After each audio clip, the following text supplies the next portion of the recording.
네, 안녕하세요. 후보님, 어제가 네. 마지막 TV 토론이었는데 세 차례 끝났잖아요. 예, 예. 어떻습니까? 평가를 좀 해주시죠. 아마 TV 토론에서 좀 승부수를 던지려는 것 같았는데 이준석 후보는. 뭐, 세 차례 TV 토론 보신 분들 알겠지만은, 정책적인 면에서 질의가 들어가면은, 이재명 후보님이 계속 무슨 훈계하듯이 이야기하고, 대답 회피하고, 정확한 답변을 거부하고, 뭐 이런 일들이 계속 벌어지지 않았습니까? 그래서 사실, 정책 검증하기 굉장히 어려운 토론이었다, 이런 말씀 드립니다. 조간신문 평가들이 좋지 않아요. 새 후보에 대해서 모두. 말씀하신 대로 정책 토론보다는 네거티브하고 비방으로 얼룩졌다. 이게 이제 오늘 아침 조간신문들의 대부분 평가던데 어떻습니까? 그 부분은.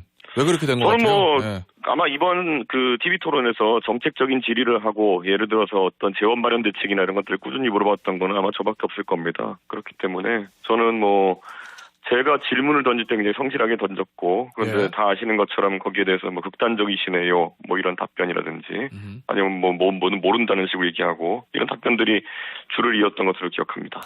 이준석 후보 스스로 아마 이 세 차례 TV 토론을 통해서 뭔가 좀 더 존재감을 더 부각시키고 득점을 하려고 전략을 짰을 거 아니에요. 대선 캠페인 들어오면서. 예. 그 목표는 잘 달성한 것 같습니까? 세 번의 토론으로? 저는 손바닥 마주쳐야지 소리가 나는 것인데, 아까 제가 말씀드렸던 것처럼, 계속 이재명 후보가 침대 축구 전술을 쓰려고 했고, 그 상황 속에서 웬만한 질문에는 답을 제대로 하지 않는 상황이 계속됐거든요. 저는 그런 것에 상당히 유감이긴 합니다. 예. 알겠습니다. 자, 그런데 후보님. 네. 권영국 후보가 페이스북을 썼어요. 어젯밤 늦게 토론 끝나고. 네. 이준석 후보가 여성 혐오 발언인지 물었던 그 발언은 분명한 여성 혐오 발언이었다. 그러면서 유감을 표하면서 이준석 후보 물러나라던데 뭐라고 답을 주시겠어요? 언어도단 아닌가요? 여성 혐오에 해당하는 발언인지 물어봤더니 그게 여성 혐오라고 묻는 거는 그냥 답변을 거부하는 것이 아닌가 그런 생각이고요. 예. 저는 그 답변이 어렵지 않은 답변이었다 생각합니다. 사실 굉장히 부적절한 그런 온라인상의 누군가의 발언을 들어가지고 여기에 대한 민주노동당의 잣대는 무엇이냐 물어본 건데, 권영 후보님께서 평소에 민주당도 그렇고 민주노동당도 그렇고 굉장히 여성 인권에 대해 관심이 많은 것처럼 이야기해왔는데 정작 어떤 사례가 등장하니까 답변을 회피하신 거거든요. 저는 지금이라도 거기에 대한 판단을 좀 하셨으면 좋겠다라는 생각이고요. 예. 저는 어제 제 입장에서는 굉장히 그것을 실제 있었던 발언에 대해 가지고 순화를 해가지고 질문을 드린 거거든요. 솔직히 그 표현을 어떻게 더 순화할 수 있을지 잘 모르긴 하겠습니다. 예. 근데 저는 근데 그 두 정당에서 왜 그런 문제에 대해서 명쾌하게 답을 하지 못하는지 궁금합니다. 근데 후보님, 그게 이제 권영국 후보나 권영국 후보 주변에 있는 사람들 발언은 아닌 거죠? 당연히 아니죠. 근데 그걸 왜 권영국 후보한테 물어보셨어요? 당연히 어떤 질문을 할 때는 TV 토론이니까 뭔가 의도가 있을 거 아니에요. 잘 아시는 것처럼 지난 토론에서 저에 대해서 여성 혐오나 갈라치기 이런 거 장애인 이런 문제에 대해서 가장 적극적으로 물어보신 분이 권영국 후보님이거든요. 예. 그렇기 때문에 그에 대한 기준이 명쾌하신 것 같아가지고 제가 물어본 게 그거 아닙니까? 민노당에서는 이런 발언을 어떻게 평가합니까? 어제 지난 토론에서 계속 저를 공격하셨거든요. 그래서 그 대상으로 골랐죠. 다른 사람을 겨냥하기 위해서 우회적으로 권영국 후보를 선택한 건 아니고요?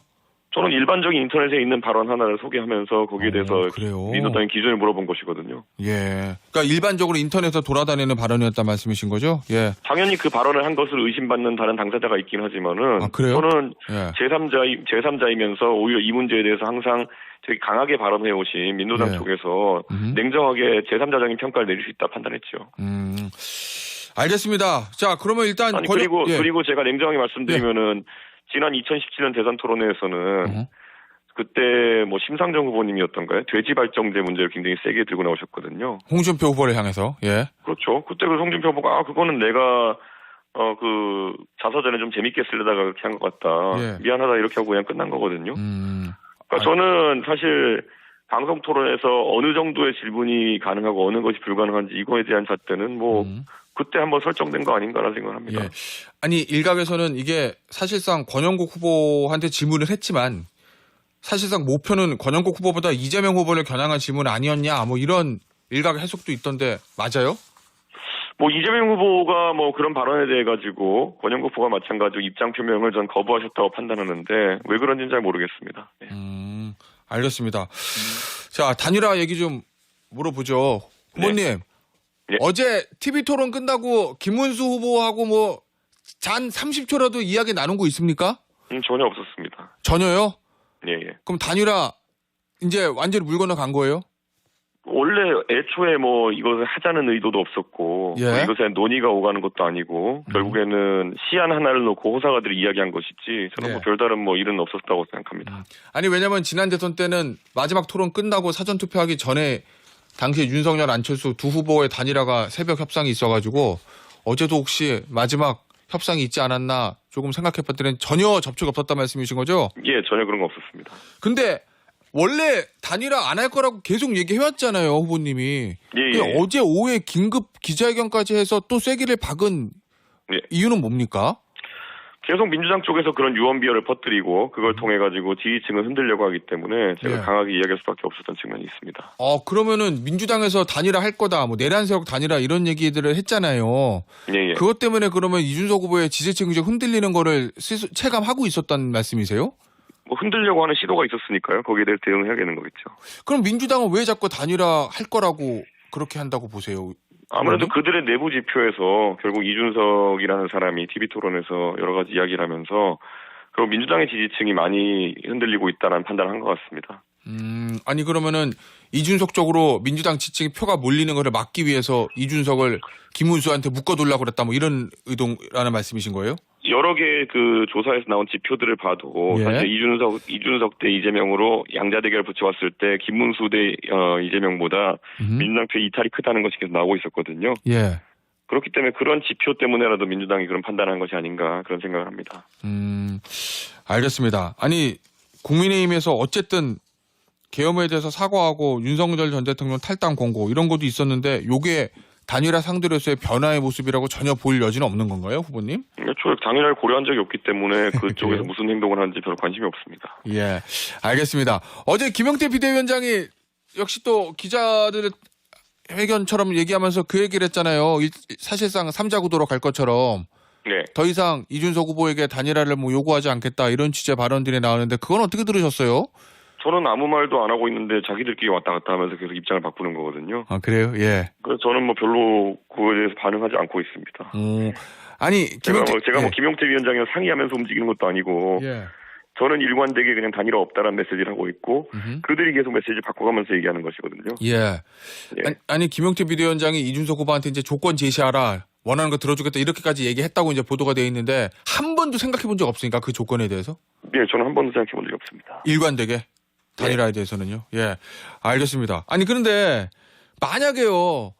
이준석 후보 요구처럼 김문수 후보가 만약입니다. 오늘 만약 사퇴한다면 그러면은 국민의힘하고 손잡을 용의도 있습니까? 이준석으로의 단일화. 그럴 가능성 없다고 생각합니다. 그럴 가능성이 있었다면 벌써 했었어야 되는 것이고요. 예. 저는 뭐 그렇게 한다고 해서 저희가 뭐 거기에 호응할 이유도 없고 그건 그들이 판단하는 것이기 때문에 저는 어차피 그게 가능성도 없고 예. 그리고 그렇게 이루어졌을 때 뭐 저희가 평가할 부분도 없다는 생각합니다. 그럼 만약에 김문수 후보가 오늘 사퇴한다 하더라도 나는 그냥 내 갈 길 가는 거지 뭐 국민의힘 뭐 선대위 합치고 뭐 공동정박 이런 건 전혀 없단 말씀이신 거죠? 저는 뭐 그 김문수 후보가 이낙연 후보까지 이제 끌어들여가지고 판을 짜겠다 이런 생각을 했던 것 같은데 예.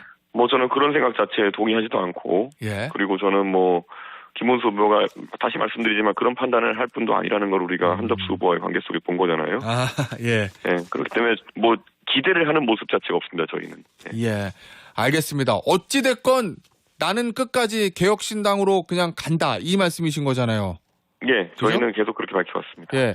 마지막으로 하나만 더 질문 드려볼게요. 김민석 예. 민주당 의원이 예. 이준석 후보가 사퇴하고 김문수 후보 지지할 가능성이 남아있다라고 계속 얘기하던데 이럴 가능성도 제로라는 말씀이신 거죠? 그분들이 예측하는 것 중에서 이번 선거에 맞은 게 별로 없었습니다. 그렇기 때문에 전략적인 목표를 위해 가지고 그런 발언을 하는 것이지 실제 뭐 예측을 제대로 하고 싶어서 하는 것은 아닐 것이다. 예. 그렇게 판단합니다. 알겠습니다. 자, 그런데 그럼에도 불구하고 정치권 일각에서 단일화 가능성이 있다라고 본 이유들 중에 하나가 이번 대선 뭐 승리 보수 진영에 뭐 이것도 이거지만 결국에 대선 이후에 내년 지방선거 그리고 그 이후에 총선에서 과연 이준석 후보와 개혁신당이 독자 노석 갈 수 있겠냐. 결국은 국민의힘과 함께 되지 않냐. 그러면 타이밍이 지금 아니냐. 이것 때문에 이런 얘기들 나오는 것 같거든요. 어떤 답 주시겠어요, 후보님? 저는 뭐 거기에 대해서도 제가 관심 있는 모습 보이지 않았거든요. 사실 예. 국민의힘에서 이번 대선이 끝나고 나서 어떤 행보를 할지 이런 것 때문에 당권 싸움에 서로 몰두한 것 같은데요. 예. 저는 거기에는 더 관심이 없습니다. 오, 그럼 국민의힘의 당권, 전당대 이게 어떻게 되는지 전혀 관심이 없다. 예. 예, 예. 그러면은 끝까지 다음 대선까지 5년 후까지도 개혁신당 독자 노선으로 갈 계획을 가지고 계십니까? 저희는 유권자가 선택해주는 한 계속 흔들림 없이 갈 것 같습니다. 알겠습니다. 이 국민의힘에서 지금 어제 이제 김용태 비대위원장이 세 명의 후보를 3자 구도로도 이길 수 있다. 이 얘기 이후에 계속 나오는 얘기가 사표론이에요. 예. 근데 후보님 이게 대선 때마다 제3당 후보가 가지고 있는 어려움이잖아요. 사표. 그렇습니다. 지금 같은 경우에 이준석을 찍으면 이재명이 된다. 뭐 이런 주장까지 하던데 여기에 대해서는 어떤 보관을 갖고 계세요? 저는 뭐 사표론이라는 건 항상 늘 나오는 것이지만은 예. 뭐 일정 부분 영향이 있을 수도 있겠지만은 그것을 뚫어내는 것이 이제 역량이다 이렇게 생각하고요. 예. 다 그 제3정당으로서 대선 치르겠다 했을 때는 그런 것들을 감내하겠다고 한 거 아닐까요? 그런 것들은 담담하게 저희가 헤쳐나가야 될 일입니다. 예. 아니 저희 이준석 후보 뒤에 이제 김재원, 김문수 후보 비서실장의 인터뷰가 예정돼 있는데 페이스북 이준석 후보 글 쓰신 거 보니까 김문수 찍으면 김재원 대구시장이 된다. 뭐 이런 네. 표현을 썼던데 왜 하필 김재원 비서실장을 혹시 언급하신 거예요?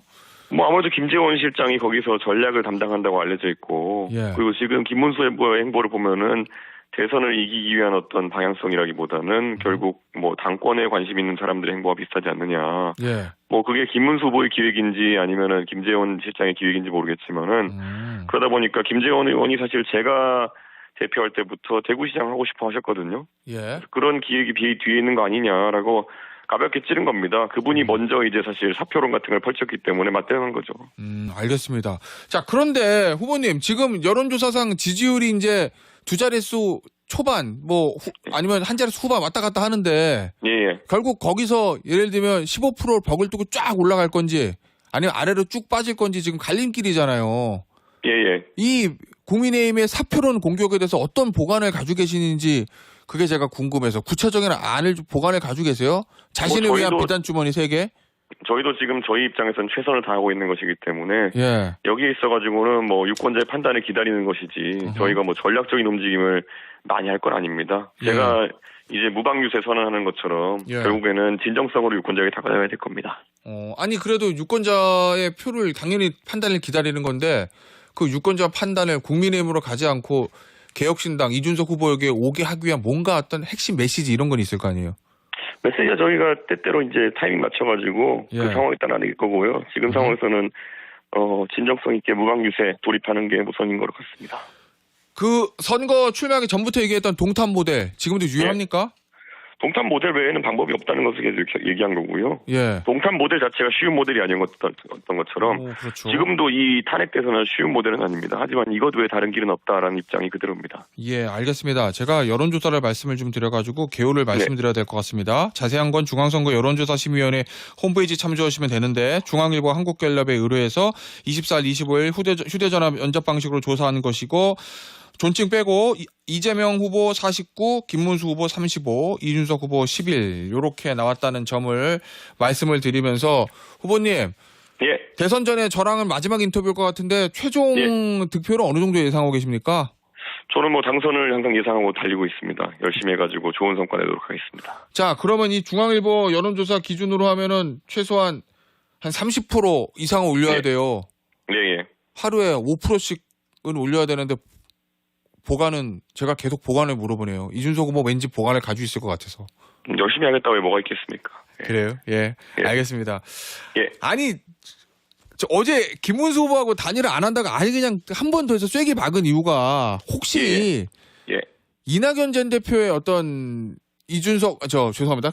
김문수 후보와의 공동정부 요 관련된 지지선언 이것 때문에 그런 것도 좀 있습니까? 원인은? 전혀 아닙니다. 뭐 사실 이낙연 전 총리가 뭐 어떤 행보하시는지와 저희는 아무 관계가 없고요. 예. 저는 그냥 저희가 해오던 주장을 그대로 반복한 것뿐이지 예. 이낙연 총리 때문에 뭐 주장이 더해지거나 이런 건 없습니다. 그래요? 그러면 그 이낙연 전 총리하고 김문수 후보의 결합 이건 어떻게 평가하고 계십니까?